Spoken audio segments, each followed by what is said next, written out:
సరే.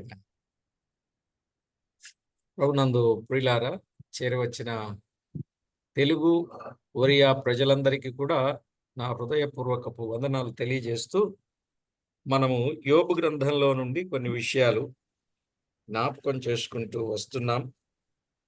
కాబట్టి ఈ దినం కూడా కొన్ని విషయాలు మనము జాగ్రత్తగా విని దేవుని నామానికి మహిమ ఆపాదిద్దాం. దైవ గ్రంథములో నుండి కొన్ని విషయాలు మనము ఆలోచన చేద్దాం. చూడండి, యోబు గ్రంథం 5వ అధ్యాయం 24 నుండి 27 వచనాలు చదువుకుందాం. యోబు గ్రంథం 5వ అధ్యాయం 24 నుండి 27 వచనాలు. నీ డేరా క్షేమ నివాసమని నీకు తెలిసి ఉండును.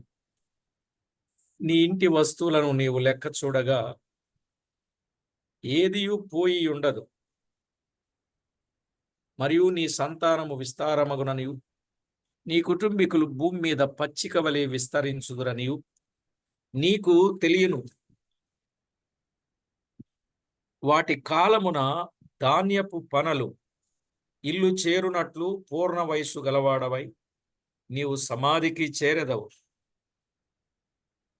మేము ఈ సంగతి పరిశోధించి చూచితిమి, అది అలాగే ఉన్నది. ఈ మాట ఆలకించి నీ మేలు కొరకు తెలుసుకొనము. చదవబడిన లేఖనం కొరకు చిన్న ప్రార్థన చేసి వాక్యాన్ని విందాం. ప్రతి ఒక్కరూ కూడా ప్రార్థనలో ఏకీభవించండి. జీవాధిపతి అయిన మా దేవ, గనుడవైన మా ప్రభువా, మీ ఘననామానికి వందనాలు, స్తుతులు, స్తోత్రాలు చెల్లిస్తున్నాం. మా ప్రభువా, మమ్మను మీరు ప్రేమించారు.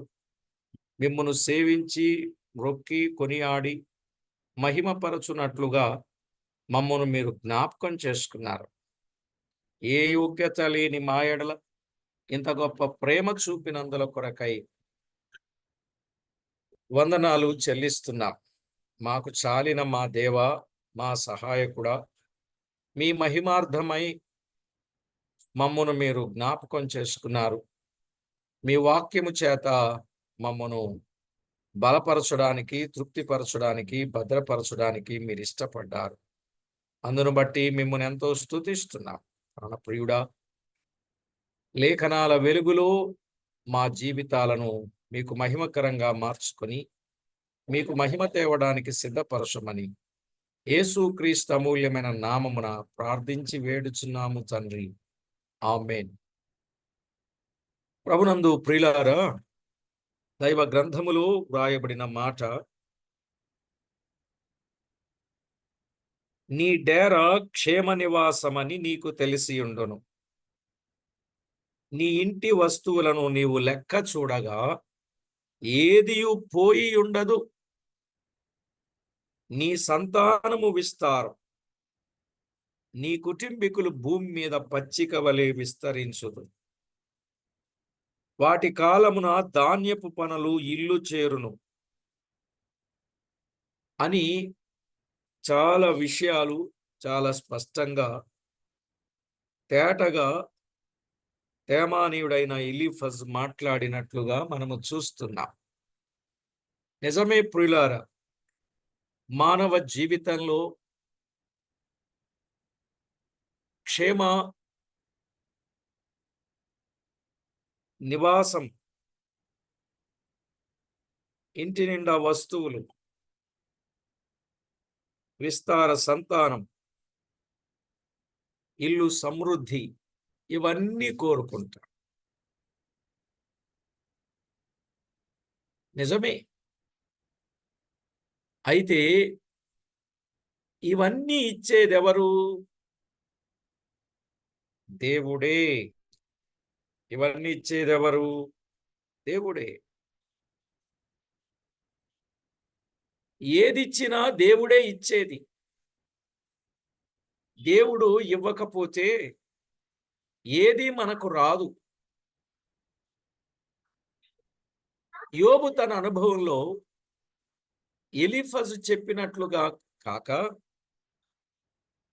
దేవుని యొక్క సంగతి ముందే ఎరిగినవాడు. స్నేహితులు రకరకాలుగా నిందించినట్లు మాట్లాడినా, విభేదించినట్లు మాట్లాడినా, తారతమ్యతలు మాట్లాడినా, నిందించినట్లు, నేరములు మోపినట్లు మాట్లాడినా, దేవుని యొక్క సంగతి యోబు భక్తుడు ఎరిగిన వాడుగా ఉన్నాడు. ఏమన్నాడో చూడండి, మొదటి అధ్యాయం 21వ వచనములో, నేను నా తల్లి గర్భములో నుండి దిగంబరినై వచ్చి తిని, దిగంబరినై అక్కడికి తిరిగి వెళ్ళెదను. యెహోవా ఇచ్చెను, యెహోవా తీసుకొని పోయెను అన్నాడు. ఇచ్చేదెవరు? దేవుడే. జాగ్రత్తగా గమనించాలి ప్రియులారా. ఎలా వచ్చాం? దిగంబరులుగా. ఎలా వెళతాం? దిగంబరులుగా. దిగంబరులుగా వచ్చాం, దిగంబరులుగానే వెళ్ళిపోతాం. ఈ మధ్యలో ఒక పాత్ర ఉన్నది. ఆ పాత్రే ఇప్పుడు మనం చెప్పుకునే పాత్ర. ఏంటి ఆ పాత్ర అనంటే, దానిని మానవ జీవితం. కనుక మానవ జీవితంలో దేవుడు ఇస్తాడు, దేవుడు తీసుకుంటాడు. దేవుడు ఇస్తాడు, దేవుడు తీసుకుంటాడు. దేవుడిచ్చాడు. యోబు ఏమయ్యాడో చూడండి. మొదటి అధ్యాయం 3వ వచనం. మొదటి అధ్యాయం 3వ వచనం. అతనికి 7,000 గొర్రెలను, 3,000 ఒంటెలను, 500 జత ఎడ్లను, 500 ఆడు గాడిదలను కలిగి బహుమంది పనివారు అతనికి ఆస్తిగా నుండెను. తూర్పు దిక్కు జనులందరిలో అతడే గొప్పవాడుగా ఉండెను. తూర్పు దిక్కు జనులందరిలో అతడే గొప్పవాడు. ఎందుకని? అతనికి బహుమంది పనివారున్నారు, అతనికి ఆస్తి కలిగింది. ఇవన్నీ ఇచ్చింది ఎవరు? తేటగా గమనించాలి ప్రియులా. ఇవన్నీ ఇచ్చింది ఎవరు? దేవుడే. ఇవన్నీ దేవుడే ఇచ్చాడు. యెహోవా ఇచ్చెను అన్నాడు. ఏ మానవునికైనా, ఏ పరిస్థితులలోనైనా ఏదైనా దేవుడే ఇస్తాడు. అది సుఖం కావచ్చు, అది కష్టము కావచ్చు. 6 బాధలు 7 బాధలు అని మనం చదువుకున్నాం. నిజమే. దేవుని వాక్యములో దేవుడు ఇస్తాడు. ఇచ్చాడుగా. అసలు ఊజు దేశములో ఇంతటి గొప్పవాడు లేనే లేడు. మరి దేవుడు ఎవరికి ఇస్తాడు? ఇది ఒక ప్రశ్న. దేవుడు ఇచ్చేవాడే, ఇవ్వనివాడు కాడు. దేవుడు ఇస్తాడు. మరి ఎవరికి ఇస్తాడు? అందరికీ ఇస్తాడు. అందరికీ ఏమిస్తాడు? ఏమైనా ఇస్తాడు. అందరికీ ఊపిరిని, జీవమును, సమస్తమును దయచేయువాడని 17వ అధ్యాయం అపోస్తల కార్యాల్లో వ్రాయబడింది. ఆయన అందరికీ గాలిని అనుగ్రహింపచేస్తున్నాడు. రైట్. ఆయన అందరికీ ఇచ్చేవి కొన్ని ఉన్నాయి. అయితే యోబుకు కలిగినవి ఎవరిచ్చారంటే దేవుడే ఇచ్చాడు. యోబుకు ఇవ్వటానికి గల కారణమేమిటి? యోబులో ఏమున్నదో చూడండి. మొదటి అధ్యాయం 1వ వచనం. అతడు యథార్థవర్తనుడు, న్యాయవంతుడు, దేవుని యందలి భయభక్తులు గలవాడు, చెడుతనమును విసర్జించినవాడు. అర్థమైందండి? యోబుకు ఇవ్వటానికి గల కారణం 4 విషయాలు మనం గుర్తుపెట్టుకోవడానికి ఇక్కడున్నాయి.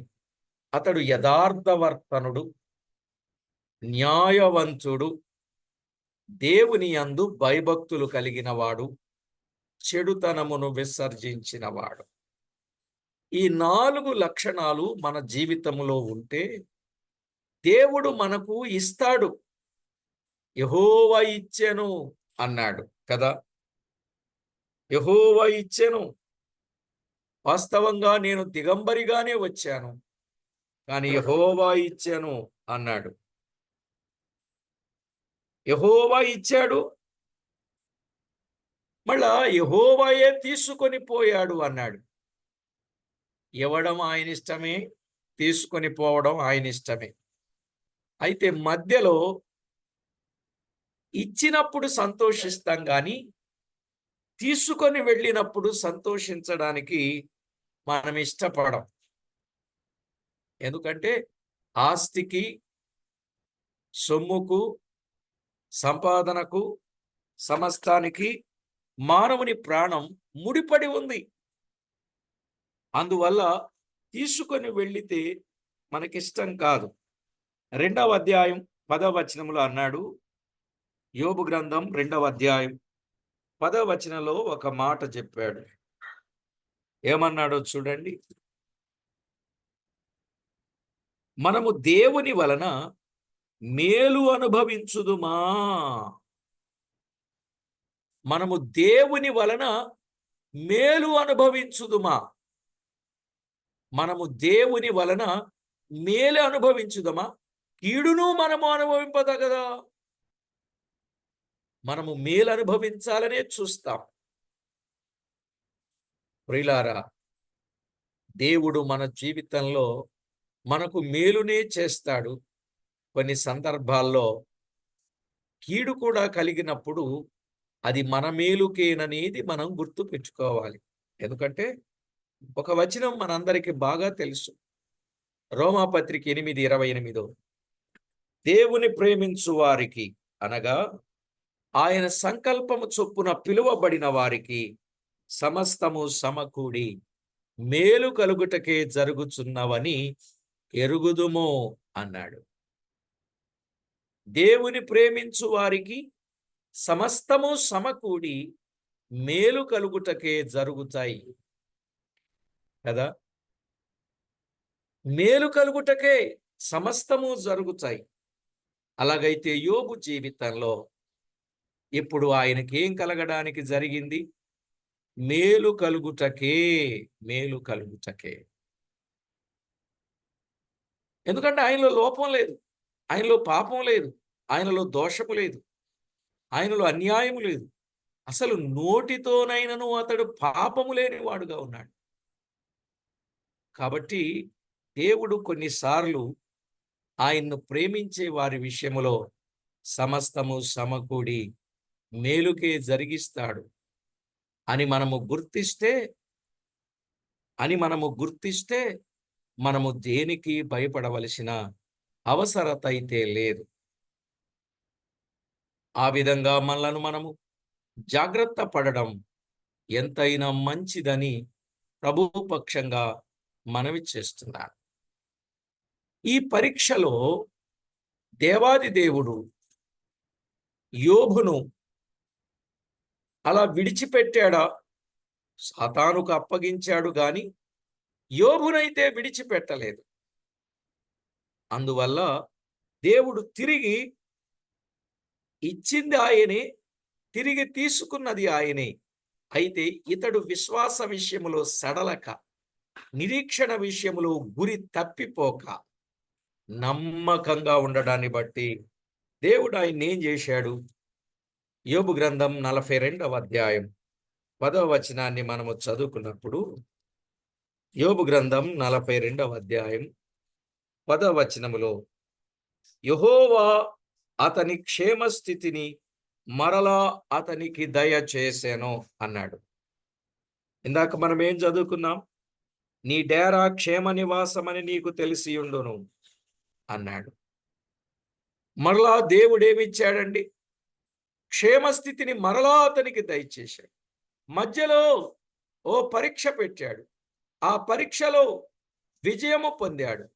సాతాను వైపుకు మళ్ళుకోలేదు. దేవుని వైపు నమ్మకంగా ఉన్నాడు. అందువల్ల అతని క్షేమ స్థితిని మరలా అతనికి దయచేశాడు. అతని క్షేమ స్థితిని మరలా అతనికి దయచేశాడు. అంతే అనుకున్నారా? లేదు. యోబునకు పూర్వము కలిగిన దానికంటే రెండంతలు అధికముగా యెహోవా అతనికి దయచేసెను. పూర్వము కలిగిన దానికంటే రెండంతలు అధికంగా ఇచ్చాడు. గమనించారా? పూర్వము కలిగిన దానికంటే రెండంతలు అధికముగా అతనికి ఇచ్చాడు. ఇచ్చాడా? ఇచ్చాడు. యెహోవా ఇచ్చెను, యెహోవా తీసుకొని పోయెను. మళ్ళీ ఇప్పుడు యెహోవా ఇచ్చెను, రెండంతలు ఇచ్చెను. అదే చెప్పాడు. నీ సంతానము విస్తారం, నీ కుటుంబీకులు భూమి మీద పచ్చిక వలె విస్తరిస్తారు. వాటి కాలమున ధాన్యపు పనులు ఇల్లు చేరతాయి. పూర్ణ వయసు గలవాడవై నీవు సమాధికి చేరతావు. కనుక దైవ గ్రంథములో వ్రాయబడిన ఇట్టి సత్యాన్ని మనము ఆలోచన చేసినప్పుడు దేవాది దేవుడు ఆయన మరలా తిరిగి ఇచ్చాడు. అయితే ఇక్కడ ఒక మాట మీకు చెప్పాలనుకుంటున్నాను. మనకును ఇచ్చేది దేవుడే.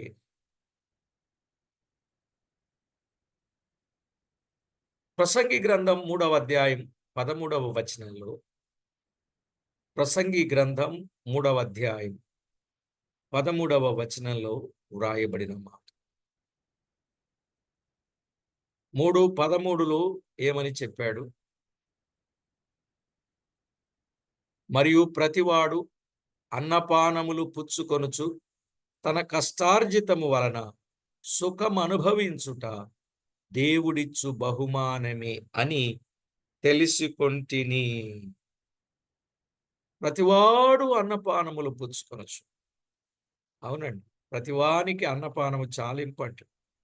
ఇల్లున్నా లేకపోయినా, వస్తు వాహనాలు ఉన్నా లేకపోయినా, సరైన ఖరీదైన బట్ట ఉన్నా లేకపోయినా, అన్నపానం ప్రతి వారికి అవసరమా కాదా? అవసరమే. అది ఎలా వస్తుంది? తన కష్టార్జితము వలన కదా. అన్నపానములనేది దాని కొరకు కష్టపడాలి.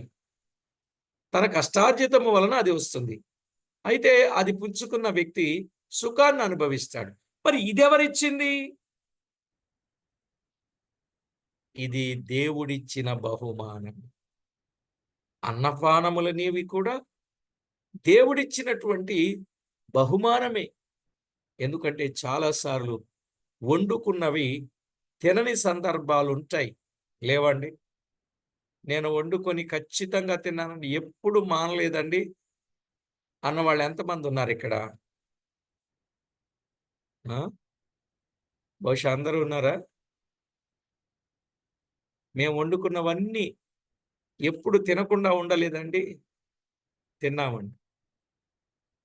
వండుకొని ఇంట్లో పెట్టుకొని ఏదో సందర్భం వచ్చినప్పుడు, ఏదో సమస్య వచ్చినప్పుడు తినకుండా వెళ్ళిపోయిన సందర్భాలు ఉంటాయి. ఆ రోజు తినకుండానే ఉంటారు. అంటే ఆవేళ దేవుని సెలవు లేదని అర్థం. అంతే కదా. దేవుని సెలవు లేక అన్నపానములు పుచ్చుకొనుట ఎవనికి సాధ్యం అన్నాడు? 2వ అధ్యాయం 25వ వచనం అక్కడే, ప్రసంగి గ్రంథంలో. ఎవరికి సాధ్యం అండి? దేవుని సెలవు లేకపోతే అన్నపానాలు పుచ్చుకోవడం ఎవరికైనా సాధ్యం అవుద్ది అనుకున్నారా? 24వ వచనమా, 25వ వచనమా? చూడండి, ఎవరికి సాధ్యం?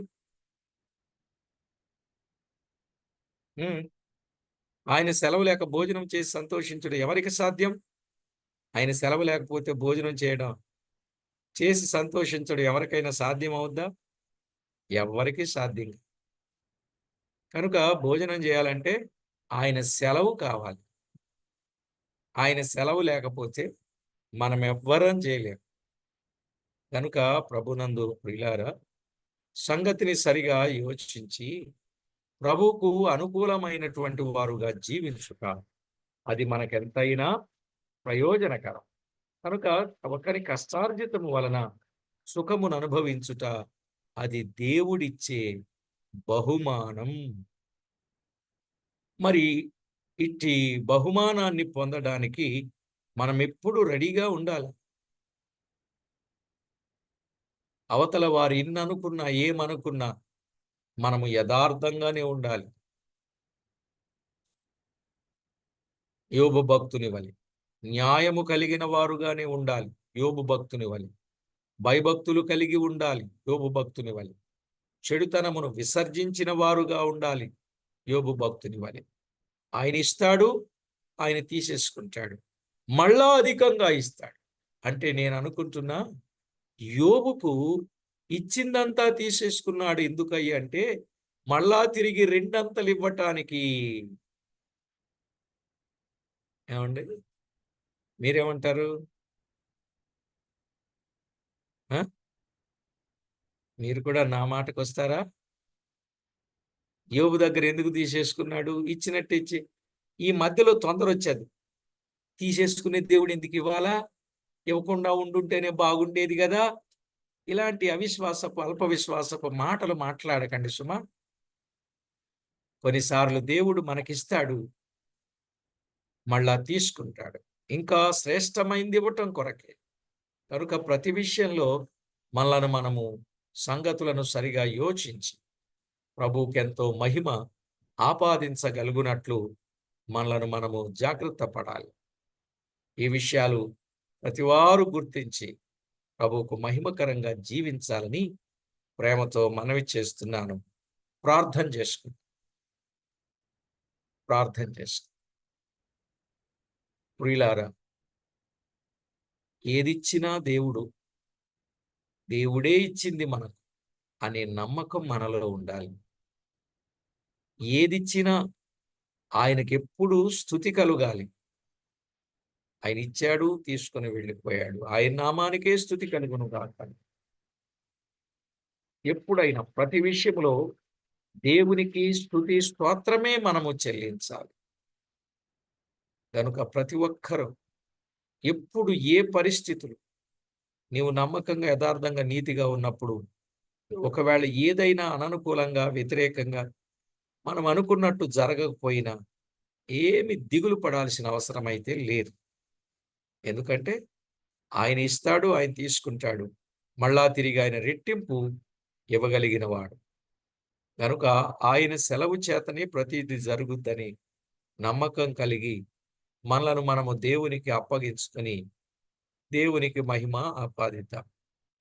కరుణా సంపన్నుడా, కృపా సత్య సంపూర్ణుడా, మా దేవ, మమ్మునెంతో ఎక్కువగా ప్రేమించిన మా ప్రభువా, మీకు స్తోత్రము చెల్లిస్తున్నాం.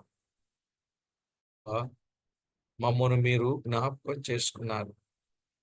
మిమ్మును మేము మహిమపరచగలుగునట్లు మా పట్ల మీరు చూపిన ప్రేమ కొరకై స్తోత్రము చెల్లిస్తున్నాం. దేవా, మీ పిల్లలమైన మా జీవితంలో ఎప్పుడు ఏది జరిగినా మా మేలు కొరకే జరిగిస్తారు. అందుకై మిమ్మను స్తుతిస్తున్నాం. ప్రతి విషయంలో మీకు మేము మహిమ ఆపాదించడానికి మమ్మను మీరు సిద్ధం చేస్తూ, జాగ్రత్త చేస్తూ, మమ్మను బలపరుస్తూ, మేలు చేస్తూ ఉన్నందుకు స్తోత్రములు చెల్లించొచ్చు. మా ప్రభువు, మా రక్షకుడు, దినదినము అనుదినము విడువక మేలు చేసి మా అందరినీ మీ కృపతో నడిపించమని కోరుచు మా ప్రభు అయిన యేసు క్రీస్తు అమూల్యమైన నామమున స్తుతించి, స్తోత్రించి, ప్రార్థించి, మిక్కిలి వినయంగా బ్రతిమిలాడి వేడుచూ ఉన్నాం మా పరమ తండ్రి. ఆమేన్.